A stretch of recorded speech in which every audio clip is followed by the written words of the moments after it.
আমরা সব সময় আল্লাহকে রব হিসেবে পেয়ে সন্তুষ্ট, ঠিক কিনা বলেন? আমরা ইসলামকে, আমাদের ইসলাম ধর্ম, আমি ইসলামের অনুসারী, প্রত্যেক দিক থেকে জন্মসূত্রে আমি একটি মুসলমান পরিবারে এসেছি। আমি জন্মগতভাবে কালেমা আমি পেয়েছি, জন্মগতভাবে আমি মুসলিম হয়ে গিয়েছি। আমি জন্মগতভাবে এমন একটি দেশে আমি এসেছি যেটা নাম হলো বাংলাদেশ, মুসলমানদের সংখ্যাগরিষ্ঠ দেশ। এমন একটি দেশে আমি এসেছি যেন আমরা খুশি না বেজার? জোরে পড়েন না আলহামদুলিল্লাহ। নবীজি বলেছেন রাদিতু বিল্লাহি রাব্বান, আল্লাহকে রব হিসেবে পেয়ে তুমি আলহামদুলিল্লাহ পড়বা। ওয়াবিল ইসলামি দীনান, ইসলামকে ধর্ম হিসেবে পেয়ে তুমি আলহামদুলিল্লাহ পড়বা।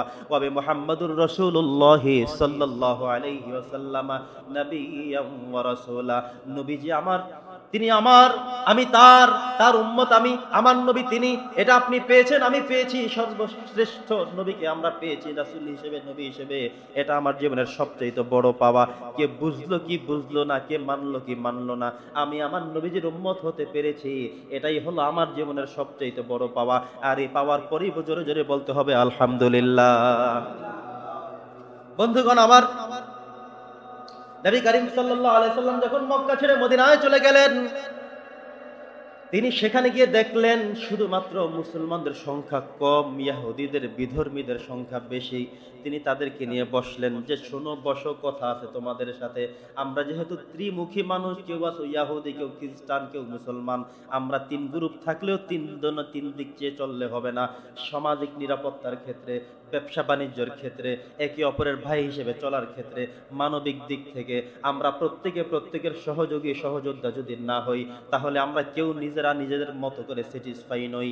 এজন্য নবীজি মদিনা সনদ করলেন থেকে আমরা সবাই একে অপরের সাথে ব্যবসা বাণিজ্য করব, একে অপরের জানমালের নিরাপত্তা পালন করব, সবাই সবার সহযোগী হব, সবাই সবার সাহায্য করব।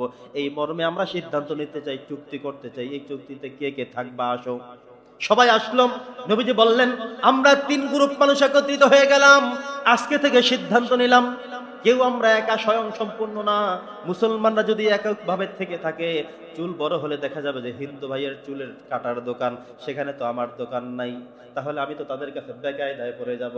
আবার আমার যখন জুতা ছিঁড়ে যাবে, দেখবো যে হিন্দু ভাই জুতা ছিলায়, তার কাছে যাওয়া ছাড়া তো জুতা আমার ছিঁড়াটাই পড়তে হবে, নাইলে ফেলে দিতে হবে, ঠিক কিনা বলেন?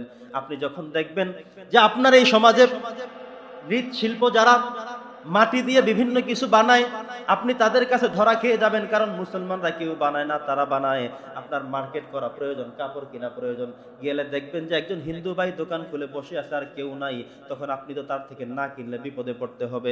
এজন্য নবীজি বললেন সবাই সবার পরিপূর্ণ, আমরা একে অপরের থেকে ব্যবসা বাণিজ্য, বেচা কিনা, আয় ব্যয়, ভালো মন্দ, আমরা সবাই সবার সাথে ভ্রাতৃত্বের বন্ধন করব। নইলে এই সমাজে কেউ পরিপূর্ণ নই, কেউ এককভাবে চলতে পারবো না। নবীজির এই সিদ্ধান্ত দেখে এতদিন যে ইহুদিরা বিমুখ হয়েছিল, খ্রিস্টানরা বিমুখ হয়েছিল, সবাই চলে আসলো। নবীজি তাদেরকে বললেন আমরা তাওহীদের ভিত্তিতে এক, কারণ তোমরা যারা ইহুদি মুসা নবীর অনুসারী, যারা খ্রিস্টান ঈসা নবীর অনুসারী, তোমাদেরও তো নবী ছিল, তারাও তো আল্লাহর কথা বলেছিল। জোরে বলেন কার কথা? ঈসা নবী, মুসা নবী আল্লাহর কথা বলেছিল। যদিও কোনো কোনো বিষয় তোমাদের সাথে আমাদের মত পার্থক্য থাকতে পারে, মতানৈক্য থাকতে পারে, কিন্তু একটা জায়গায় আমরা এক, সেটা হলো তাওহীদ। তোমাদেরও আল্লাহর নাম, রবের নাম হলো আল্লাহ, তোমাদের সৃষ্টিকর্তার নাম হলো আল্লাহ। ইহুদিদেরকে বলা হলো তোমাদের সৃষ্টিকর্তা কে? তারা বলো আল্লাহ। নবীজি বললেন এই খ্রিস্টান ভাইয়েরা তোমাদের সৃষ্টিকর্তা কে? তারা বললো আল্লাহ। নবীজি বললেন আমাদের সৃষ্টিকর্তাও তো আল্লাহ। তাহলে আমাদের আল্লাহ যেহেতু সবার, আমরা যেহেতু আল্লাহর সবাই, অতএব আমরা আজকে থেকে সবাই ভাই ভাই, কেউ কাউকে ইনসাল্ট করব না, কেউ কারো থেকে দূরে সরব না, বরং একে অপরের ভাই ভাই হয়ে এই সমাজে আমরা চলে সবাই সবার মধ্যে সুখ এবং সমৃদ্ধি বাড়িয়ে দিতে চাই। সুবহানাল্লাহ।